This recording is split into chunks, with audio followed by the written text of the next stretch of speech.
सभी दर्शकों और मेरे प्यारे बच्चों का बहुत बहुत नमस्कार है। स्थिर वैद्युतिकी के अंतर्गत आज के लेक्चर में हम पढ़ने वाले हैं कि किसी भी चार्ज के द्वारा डेवलप इलेक्ट्रिक पोटेंशियल या वैद्युत विभव क्या होता है और किसी भी पॉइंट पर किसी चार्ज पार्टिकल के द्वारा कितना इलेक्ट्रिक पोटेंशियल प्रोड्यूस होता है, किसी चार्ज को इनफाइनाइट से लाने में कितना कार्य किया जाता है और किसी भी चार्ज की किसी भी मीडियम में इलेक्ट्रिक फील्ड के मीडियम में कितना पोटेंशियल एनर्जी होती है या इलेक्ट्रोस्टैटिक पोटेंशियल एनर्जी कितनी होती है। ठीक है, इसके बाद हम ये भी जानेंगे कि what is the relation between the electric field and electric potential. तो इन सारे टॉपिक्स को ध्यान से समझने के लिए पूरे लेक्चर को और पूरे वीडियो को आप ध्यानपूर्वक सुनिए, तभी आपको ये वीडियो अच्छी प्रकार समझ में आएगा। ओके, चलिए हम अपना स्टडी कंटिन्यू करते हैं। चलिए बच्चों, पिछले के लेक्चर्स में हम लोगों ने पढ़ा था कि इलेक्ट्रिक फील्ड क्या होता है, इलेक्ट्रिक फ्लक्स क्या होता है और इनकी दिशा इलेक्ट्रिक फील्ड की अकॉर्डिंग टू दी पॉजिटिव और निगेटिव चार्ज किस डायरेक्शन में होता है। अब हम पढ़ेंगे इलेक्ट्रिक पोटेंशियल या वैद्युत विभव के बारे में। तो वैद्युत विभव का मतलब होता है पोटेंशियल। तो सपोज कर लेते हैं कि एक चार्ज जो है क्यों है, इसका अपना कुछ दायरा है इलेक्ट्रिक फील्ड का। मान लिया कि ये इसका इलेक्ट्रिक फील्ड का दायरा यहाँ से यहाँ तक है। इस चार्ज के इस दायरे के अंदर किसी अन्य चार्ज को लेकर आना है। अपने आप आएगा तो वो खुद के द्वारा कार्य करेगा और किसी एजेंसी के द्वारा आएगा तो एजेंसी उस पर कार्य करेगी। यही किया गया कार्य ही उसमें पोटेंशियल के रूप में स्टोर हो जाता है और वो पोटेंशियल कहलाता है। डिफाइन कैसे करेंगे? डिफाइन करेंगे कि एकांक परीक्षण आवेश को अनंत से किसी वैद्युत क्षेत्र के किसी भी बिंदु तक लाने में किया गया कार्य उस बिंदु पर वैद्युत विभव कहलाता है। मीन्स यहाँ इनफाइनाइट से किसी भी परीक्षण आवेश Q0 को इसके इलेक्ट्रिक फील्ड के अंदर किसी भी पॉइंट पर प्लेस करना है। ठीक है, मान लिया यहाँ से लेके इस बिंदु तक आते हैं और Q0 को इससे r दूरी पर यहाँ पर प्लेस कर दिया जाता है। तो इस Q0 को अनंत से यहाँ तक लाने में जो भी कार्य किया जाएगा वही इस बिंदु P पर इस वैद्युत क्षेत्र का इलेक्ट्रिक पोटेंशियल या वैद्युत विभव कहलाता है। क्या लिख सकते हैं हम इसको? V = W/Q0। अगर Q0 का मान 1 हो जाए तो if Q0 = 1 then V = W। यहीं से हमारी डिफिनेशन जो है कंप्लीट होती है कि एकांक परीक्षण आवेश को किसी इलेक्ट्रिक फील्ड के अंदर लाने में किया गया कार्य ही उस बिंदु पर वैद्युत विभव कहलाता है। इससे अगर डिफाइन करना चाहे तो कह सकते हैं कि Q0 परीक्षण आवेश को अनंत से किसी इलेक्ट्रिक फील्ड के अंतर्गत लाने पर किए गए कार्य और Q0 चार्ज के निष्पत्ति दोनों चार्ज W और Q0 के अनुपात को उस बिंदु पर वैद्युत विभव V कहा जाता है। इस वैद्युत विभव को V से डिनोट किया जाता है। ठीक है, अब इस इलेक्ट्रिक पोटेंशियल की जो यूनिट है वो होती है जूल प्रति कूलम या वोल्ट कहते हैं। यूनिट कैसे निकालते हैं? यूनिट नहीं, डायमेंशन कैसे निकालते हैं? वर्क की डायमेंशन क्या होती है? mL/T-2। ठीक है, क्यू क्या है? आवेश है जिसको कूलम कहते हैं। तो यूनिट के लिए, डायमेंशन के लिए कूलम C यूज नहीं होता है, उसे हम केवल mL/T/A इन लेटर्स में ही डिनोट करते हैं। इसलिए Q को हम क्या लिख सकते हैं? I/T। तो करंट का विमा और टाइम की विमा इनको रखते हुए करंट की विमा को हम A से डिनोट करते हैं। तो करंट की विमा और टाइम की विमा रखते ही हमें ये क्या मिल जाएगा? A/T रखेंगे, क्योंकि जगह पे T ऊपर चला जाएगा, T-2 से T-3 हो जाएगा और अपॉन में A रहेगा, वो ऊपर जाके A-1 हो जाएगा। तो इस प्रकार डायमेंशन ऑफ V जो आया वह है mL/T-3 A-1। अब हमारा नेक्स्ट टॉपिक है electric potential at a point due to a charge particle. मतलब किसी चार्ज पार्टिकल के द्वारा किसी बिंदु पर इलेक्ट्रिक पोटेंशियल कितना होगा, हमें ये फॉर्मूला निकालना है, ये डेरिवेशन करना है। तो इसके लिए हम मान लेते हैं कि यहाँ पर ये एक चार्ज Q है, अनंत में कोई चार्ज जो है Q0 रखा हुआ है, क्योंकि आप जानते हैं कि किसी भी बिंदु पर पोटेंशियल निकालने के लिए सबसे पहले अनंत से उस पॉइंट चार्ज Q0 को लेकर आना होता है, उसके बाद हमें वर्क डन निकालना होता है, उसके बाद ही हम बता पाएंगे कि कितना पोटेंशियल होगा, कैसे निकलेगा। तो सबसे पहले हमारा फोकस है कि इस Q के द्वारा जो इलेक्ट्रिक फील्ड इसके चारों तरफ डेवलप है, इसके अंदर किसी बिंदु तक लाने में Q0 के द्वारा कितना कार्य किया जा रहा है। ठीक है, तो मान लेते हैं कि Q एक चार्ज है। ठीक है, मान लिया कि Q एक पॉजिटिव चार्ज है। इस चार्ज के चारों तरफ जो इलेक्ट्रिक फील्ड है वो इतने रीजन में है।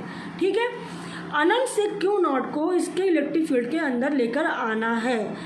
मान लेते हैं कि जो हमारा टॉपिक है ये कह रहा है किसी भी पॉइंट पर चार्ज पार्टिकल के द्वारा कितना इलेक्ट्रिक पोटेंशियल डेवलप होगा। ठीक है, तो मान लेते हैं कि इस बिंदु P तक लेके आना है इस चार्ज, यानी Q0 को हम लेके आना चाहते हैं कौन से पॉइंट पर, P पॉइंट पर लेके आना चाहते हैं, और P पॉइंट पर हमें निकालना है कि कितना इलेक्ट्रिक पोटेंशियल होगा इस Q चार्ज के द्वारा, क्योंकि हर पॉइंट पर अलग अलग दूरी पर है तो पोटेंशियल का मान अलग हो सकता है। अभी दूरी पर डिपेंड करेगा या नहीं ये तो आगे फॉर्मूला जब डिराइव होकर आएगा तो उसी तरफ से हम कंफर्म कर पाएंगे। ठीक है, तो लेट अस सपोज दैट कि ये हमारा P पॉइंट जो है वो Q से R डिस्टेंस पर है। Q0 को अनंत से हमें Q0 पर पॉइंट P पर लेकर आना है। ठीक है, तो इसी के साथ में हम कंटिन्यूएशन में मान लेते हैं कि इसी रास्ते में यानी Q से Q0 की अनंत दूरी के रास्ते में ही एक पॉइंट कंसीडर कर लिया कि ये A पॉइंट है। ये पॉइंट P के बाद में भी हो सकता है, P के पहले भी हो सकता है, आप जहाँ मानना चाहें वहाँ मान लीजिए, इससे कोई फ़र्क नहीं पड़ता है। ठीक है, तो यहाँ से यहाँ तक की जो डिस्टेंस है हमने माना कि ये x होगा। R तो फिक्स है, क्यों? क्योंकि हमने कंसीडर किया है कि Q0 को हमें P बिंदु पर लेकर आना है, तो डायरेक्टली हम R के लिए नहीं निकाल सकते। हमको एक जनरल पॉइंट A मान लिया जो Q से किसी भी दूरी x पर है। अब x का मान जब R के बराबर होगा तो Q0 की पोजीशन P के लिए ऑलरेडी निकल आएगा ऑटोमेटिक। तो R फिक्स दूरी को ना मानते भी हमने एक वेरिएबल x मान लिया है। x कहीं भी हो सकता है, यहाँ पे भी हो सकता है, यहाँ पे भी हो सकता है, यहाँ पे भी हो सकता है, कहीं पे भी होगा, लेकिन क्योंकि इलेक्ट्रिक फील्ड के एरिया के अंदर। ठीक है, अब हमने इस A पॉइंट पर एक छोटा सा हमने इनफिनिटेसिमल दूरी dx कंसीडर कर लिया। dx को आप जितना छोटा से छोटा आप इमेजिन कर सकते हैं उतना समझिए कि dx is very small. dx क्या है, इसको इंग्लिश में लिखा जाता है इनफाइनाइटली स्मॉल, बहुत है। इसकी इस दूरी इतनी छोटी है जितनी कम से कम आप इमेजिन कर सकें। ठीक है, तो अब इस dx का मान डिपेंड करता है कहाँ तक जाएगा। ठीक है, dx के अकॉर्डिंग dx कहीं पे भी हो सकता है, आप कहीं भी कर लीजिए इस पूरी लाइन में। ठीक, ds को एक रेंज का नाम दे देंगे। अगर हम कह देंगे 0 से r तक है तो 0 से r तक का निकल आएगा, इनफाइनाइट से r तक है तो इनफाइनाइट से r तक का निकल आएगा। तो इसलिए हम dx तक के लिए ही बात करेंगे। तो फिर से रिवाइज कर लेते हैं। एक चार्ज Q है, इसका इलेक्ट्रिक फील्ड का एरिया इतना है, अनंत पर एक चार्ज Q0 रखा है। अनंत से Q0 को Q के इलेक्ट्रिक फील्ड के एरिया में बिंदु P तक लेकर आना है। बिंदु P की Q से जो दूरी है वो है स्मॉल r। तो Q से Q0 तक को मिलाने वाली इनफाइनाइट डिस्टेंस तक के बीच में एक पॉइंट A कंसीडर कर लेते हैं जिसकी डिस्टेंस Q से x है।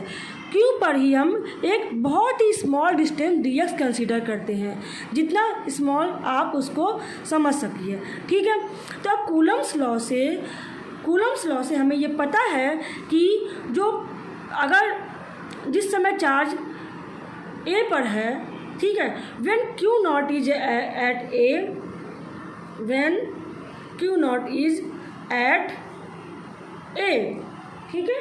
जब क्यू नॉट ए पर रहेगा तब क्या होगा, तब क्यू नॉट पर क्यू के द्वारा लगाया गया बल आकर्षण होगा या प्रतिकर्षण, आप अच्छे से समझ सकते हैं कि क्यू नॉट टेस्ट चार्ज है तो क्यू नॉट पॉजिटिव होगा और क्यू को पहले से ही पॉजिटिव लिए हैं तो ये एक प्रतिकर्षण बल होगा, ठीक है। रिपल्सिव फोर्स होगा।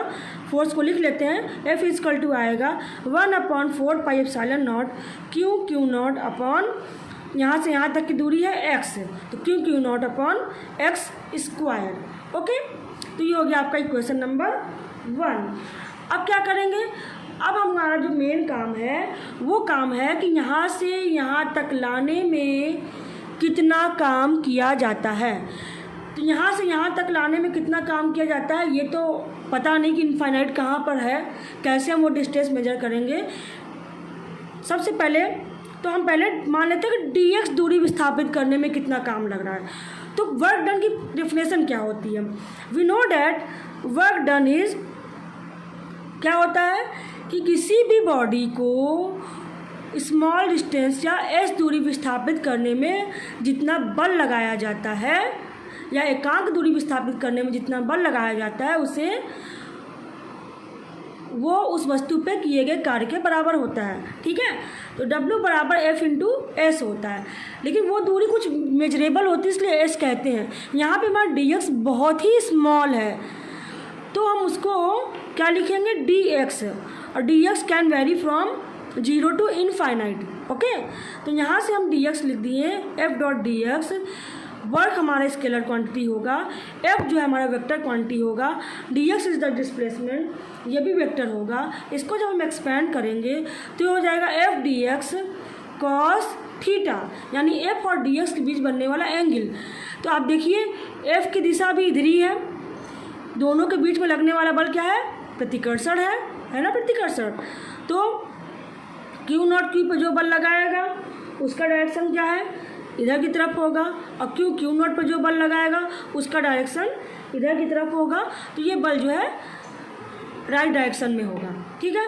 तो एफ डी एक्स, तो आप देख रहे हैं कि डी एक्स की दिशा और एफ की दिशा दोनों सेम है ना, दोनों इसी दिशा में है, लेकिन दिशा यही है, लेकिन हम डी एक्स को मेजर किधर से किधर करेंगे, हम इधर से इधर की तरफ मेजर करेंगे। क्यों, क्योंकि चार्ज इधर से इधर की तरफ आ रहा है, फोर्स इधर से इधर की तरफ लग रहा है।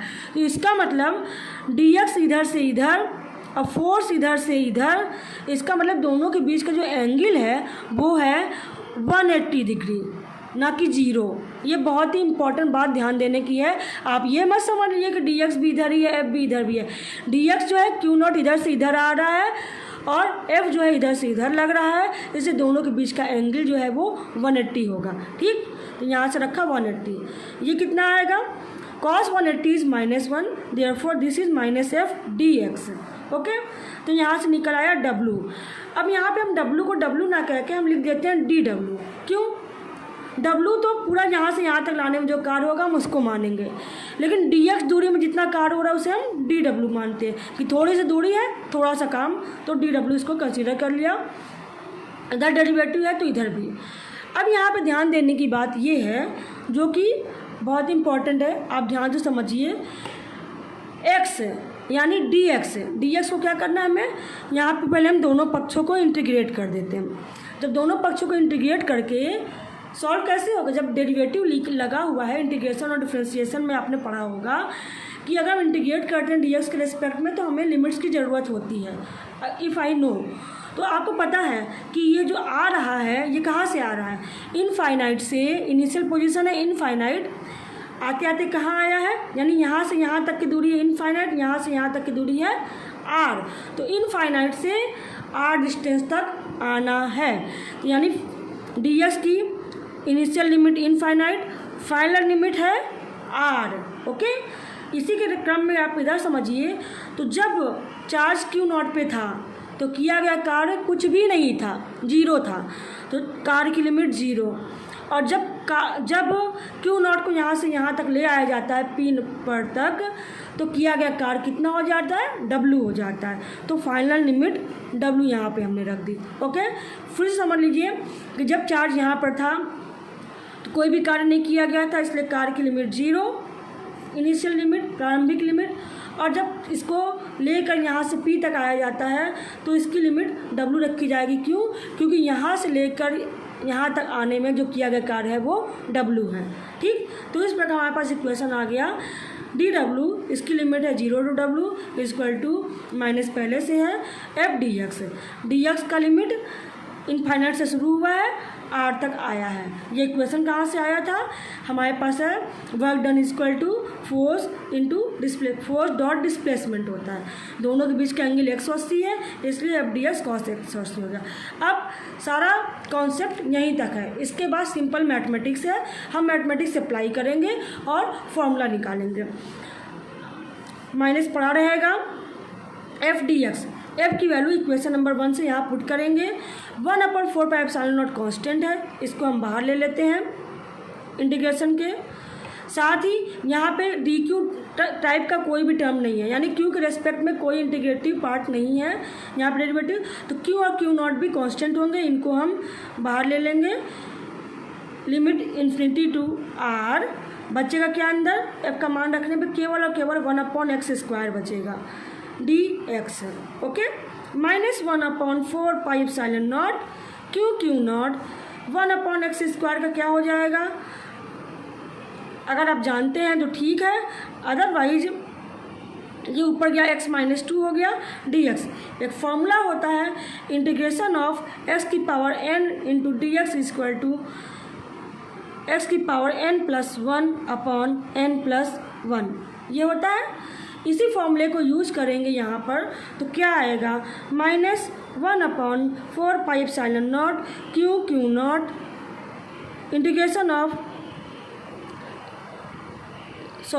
इंटीग्रेशन तो हो जाएगा, क्या आएगा अंदर आएगा x की पावर डी एक्स के रिस्पेक्ट में कर रहे हैं। n की जगह पे यहाँ पे क्या है हमारा? n की जगह पे हमारा -2 है, तो n की जगह -2 + 1/-2 + 1, limit of integration infinity to r, this is equal to -1/4πε0 q naught, ये हो जाएगा x की पावर -1, ये हो जाएगा -1, आएगा -1/x, लिमिट से from infinity to r, x की पावर -1 को 1/x रख सकते हैं। This is equal to -1/4πε0 q naught, ये upper limit minus lower limit apply करेंगे, -1/r माइनस मिलकर प्लस हो जाएगा 1/∞, this is equal to 1/∞, this is equal to 0, ये माइनस मिलकर प्लस हो जाएगा और आएगा 1/4πε0 क्यू नॉट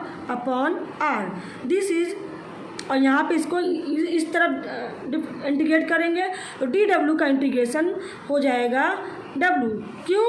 आप इसी को समझ लीजिए, इफ dx लिखेंगे तो यहाँ पे x की पावर 0 होगा, जब x की पावर 0 होगा तो n की जगह पे हम 0 रखेंगे, या आप इसको समझ लीजिए x की power 0 dx, this is equal to dx। ठीक है, तो यहाँ पे आ जाएगा x की power 0 + 1/0 + 1, this is equal to x।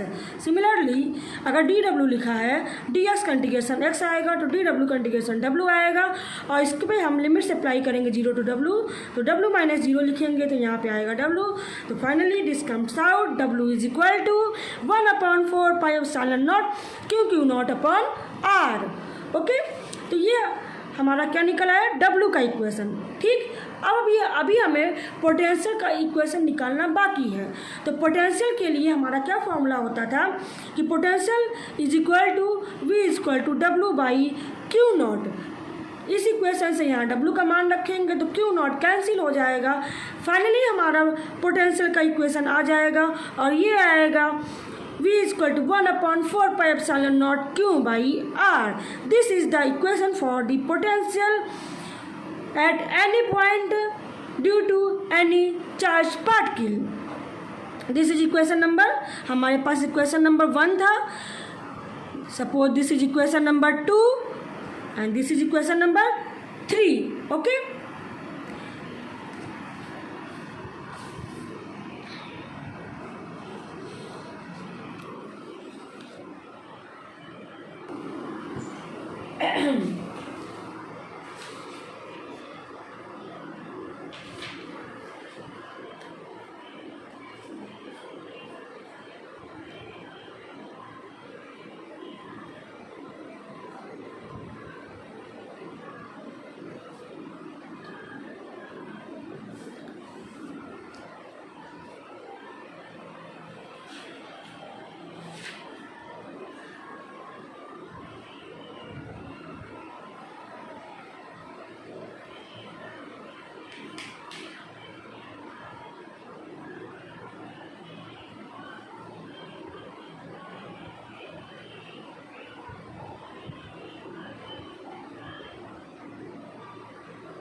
चलिए बच्चों, अब हम सीखते हैं कि what is the relation between the electric field and the electric potential.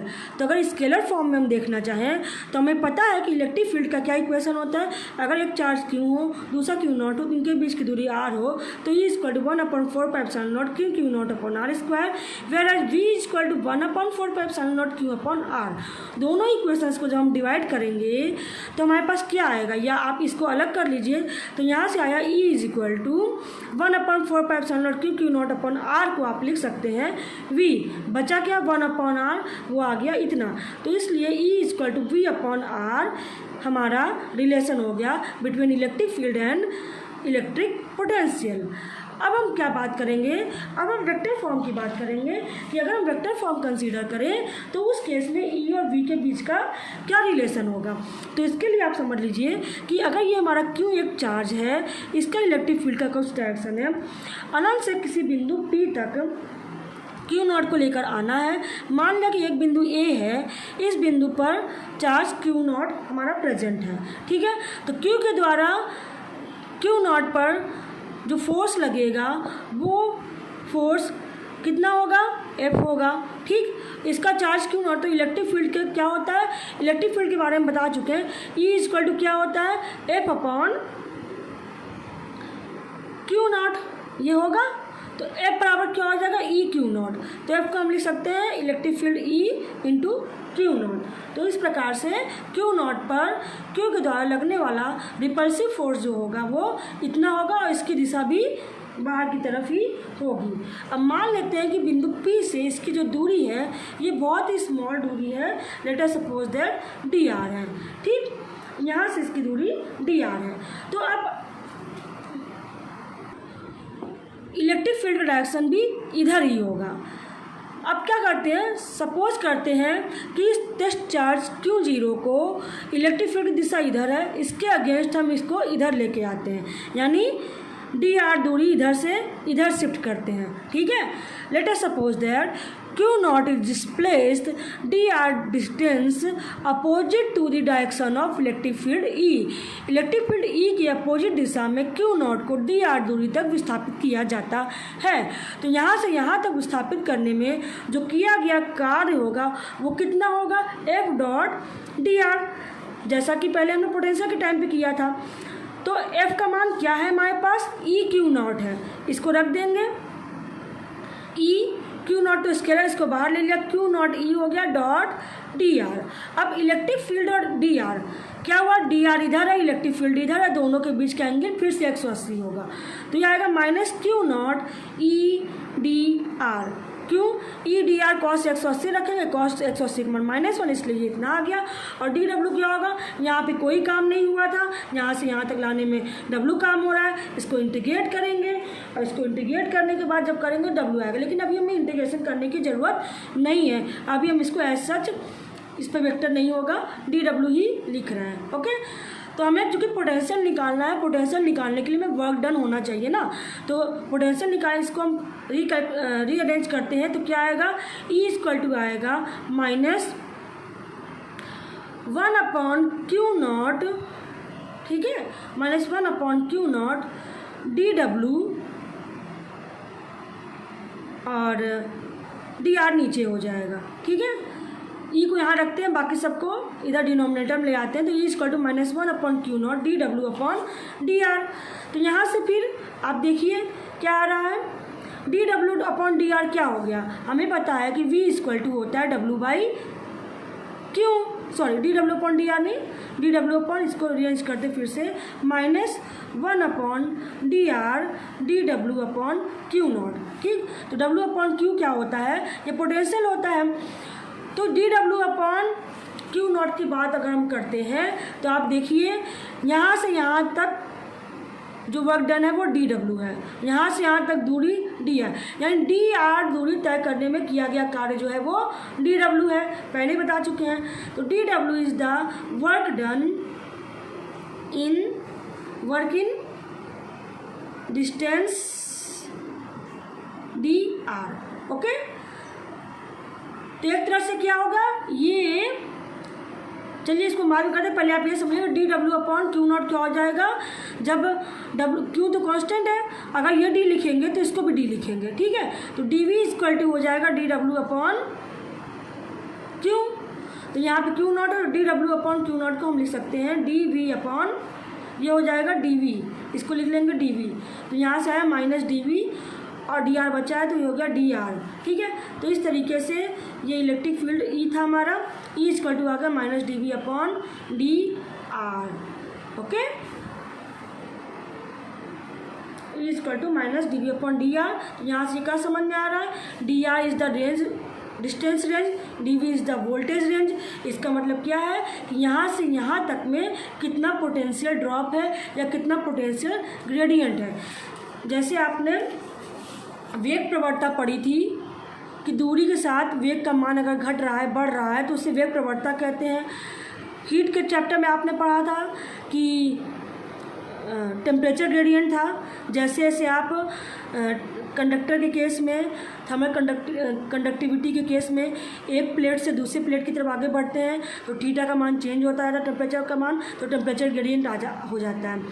तो वैसे यहाँ पे डिस्टेंस चेंज होने की वजह से पोटेंशियल का मान चेंज हो रहा है, तो ये कहलाता है this is the potential gradient. This is potential gradient, या हिंदी में आप इसको कह सकते हैं विभव प्रवणता। तो इस प्रकार से जो इलेक्ट्रिक फील्ड है वो विभव प्रवणता के बराबर होता है माइनस साइन के साथ। तो माइनस साइन आपको क्या बता रहा है, विभव प्रवणता का ऋणात्मक मान विद्युत क्षेत्र के बराबर होता है और ये एक अदिश राशि है, ठीक है। विभव प्रवणता एक सदिश राशि, विभव बहुत की पॉइंट आप ये ध्यान लीजिए, this is the key point. Key point ये है कि potential V is scalar but gradient, gradient क्या, potential gradient, potential gradient dV upon dr is vector. Why, this is equal to electric field के which is the vector quantity. इसका मान positive या negative distance के ऊपर depend करेगा कि हम राइट डायरेक्शन में चल रहे हैं या लेफ्ट डायरेक्शन में चल रहे हैं। तो direction matters here, that's why dV upon dr is vector quantity. Okay बच्चों, थैंक यू वेरी मच।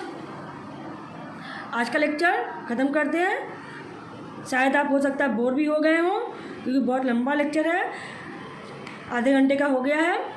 तो फिजिक्स तो ऐसे ही चलेगी क्योंकि कोई भी डेरिवेशन लेंगे तो इतना तो होगा, और कुछ लिंक्स, कुछ टॉपिक्स ऐसे होते हैं जो प्रीवियस टॉपिक से लिंक होते हैं तो उनको उसी के साथ में ही कंसीडर करना पड़ता है, ये टीचर की बाध्यता होती है। तो बच्चों हैप्पी रहिए, अच्छे से पढ़िए, मिलेंगे नेक्स्ट लेक्चर में। Thank you very much.